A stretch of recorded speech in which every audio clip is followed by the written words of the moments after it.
On est né en 1958. En fait, ça n'a pas été une décision. Ce sont des pères oblats. Ils vivaient dans la grande maison qui est là. Voilà, la grosse maison blanche.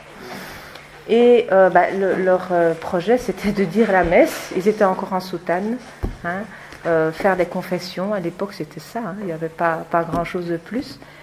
Et puis voilà qu'un jour, il y a un monsieur de la rue qui est venu frapper à la porte.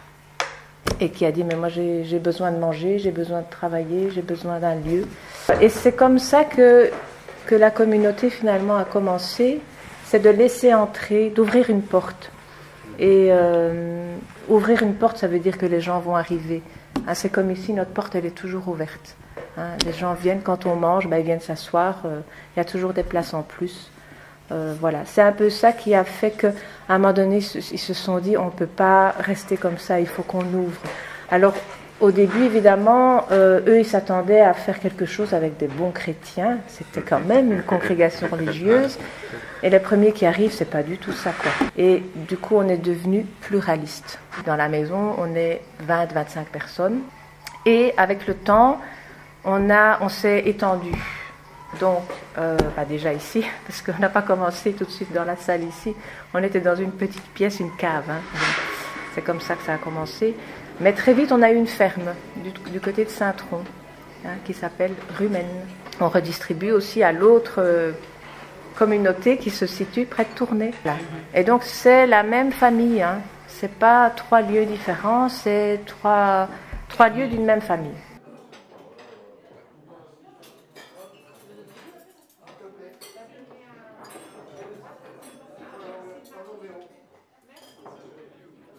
Au niveau travail, donc, on a fait pendant 40 ans quand même des déménagements.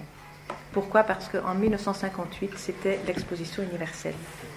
Et Bruxelles avait décidé de faire une belle ville à cette occasion-là. Donc on a éliminé les problèmes. Les problèmes, c'était les pauvres et les quartiers un peu déshérités. Et donc, c'était pas très loin de chez nous d'ailleurs qu'on a un peu reculé les affaires.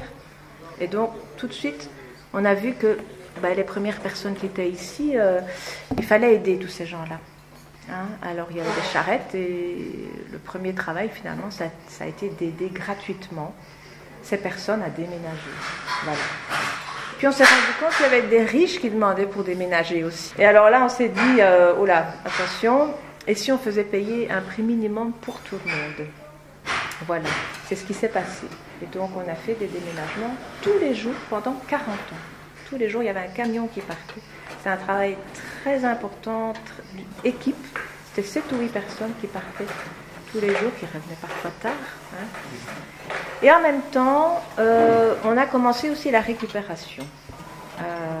Alors, on avait déjà commencé un peu petitement, comme ça, des petites choses. Et puis, il y avait des communautés Emmaüs en Belgique, notamment à Drogenbos.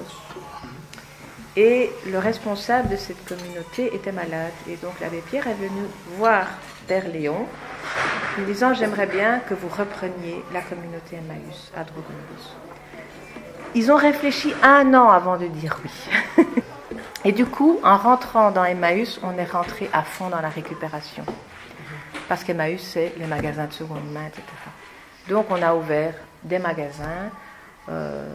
Donc sur ce temps-là, on a eu aussi une maison à Anderlecht, une grosse maison à Anderlecht avec un très grand magasin, et à Vilvoorde aussi. Donc à une époque, on était 5 lieux de vie. Maintenant, on est sur 3 lieux de vie et un lieu de travail en plus. Voilà, donc maintenant on a abandonné les déménagements parce que le chauffeur est parti. C'est tout bête, mais c'est comme ça. Donc ce sont les magasins qui nous font vivre. On n'a pas d'autres revenus, sauf la petite mise en commun de l'un ou l'autre qui a un chômage ou un petit salaire. Voilà. Donc ce qu'on veut montrer, c'est qu'en partageant, on sait vivre. Nous sommes propriétaires, oui, mais c'est une ASBL.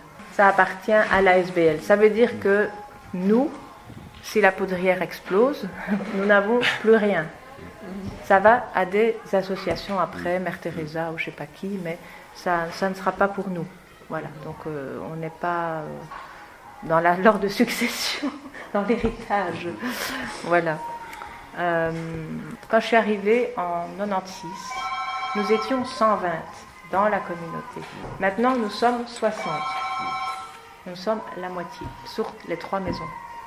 Hein? Donc, à la ferme, ils sont 4. Ici, on est 25. Oui, allez, ici à Perouet, on va dire. Et alors, on a aussi beaucoup de réunions, parce qu'il faut se mettre d'accord sur beaucoup de choses. Voilà. Que ça soit sur le travail, sur notre vie, enfin, sur tout, quoi.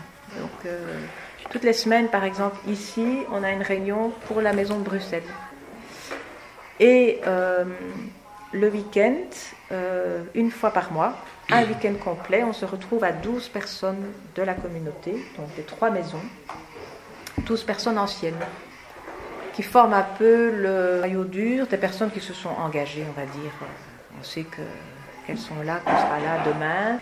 Mais on a aussi des décisions qui sont partagées avant de les entériner avec toute la communauté. Donc tout le monde a l'air de dire, plus on se ressemble, mieux c'est. Alors, nous on veut dire, c'est pas vrai.